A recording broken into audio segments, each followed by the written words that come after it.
Eh bien le bonjour à tous pour cette nouvelle revue d'Airsoft. Celle-ci va concerner un fusil à pompe édité par Classic Army, plus exactement le modèle 870 canon court, et attention, bois et métal. Vous le trouverez dans un packaging tout ce qu'il y a de plus sobre. Donc le carton est couleur carton, pas vraiment de marquage particulier.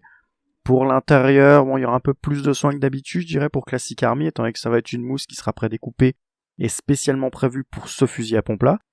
La mousse est assez tendre et rigide à la fois, donc protégera sans problème le fusil à pompe durant le transport, et vous le trouverez donc en très bon état lors de l'achat. On va donc le sortir de sa boîte. Donc pour les spécificités, il fait un peu plus de 2,5 kg, un tout petit peu moins d'un mètre de long comme c'est la version canon court ou scie. Plutôt sympa, monocoup, il devrait faire environ dans les 400 fps, on le passera au chronique tout à l'heure, et vous aurez reconnu le fusil à pompe classique des films américains que le flic ou le paysan ont toujours dans leur voiture ou leur pick-up. Alors finition full métal et bois, plutôt propre, il y a une belle finition. Une belle petite gravure donc sur la crosse, le petit compensateur en caoutchouc alvéolé à l'arrière. C'est tout de même du très beau travail, c'est une belle pièce. On va dire qu'il a du look, il est vraiment sympathique quoi. Alors on va l'armer. Un petit tir. Bon c'est à vide, on verra tout à l'heure avec une bille, mais c'est sympa. Vous trouverez donc la sécurité à ce niveau-là, comme sur la plupart des pompes d'ailleurs.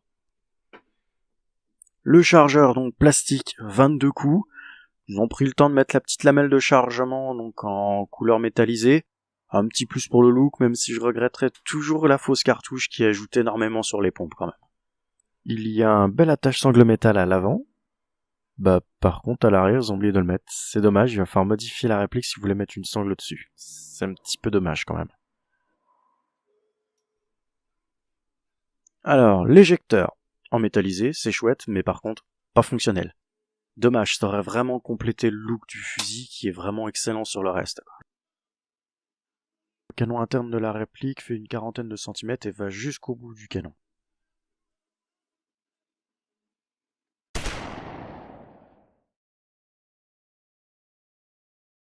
Et nous voici au moment de le passer donc au chrony. 418 fps, qui a priori va se stabiliser entre 410 et 418 après le passage au chrony. On a eu un petit misfit, j'ai l'impression là. Bon, ça a pas trop l'air de se répéter régulièrement. C'est plutôt correct, mais c'est un petit peu costaud quand même pour un fusil à pompe destiné à faire du bâtiment.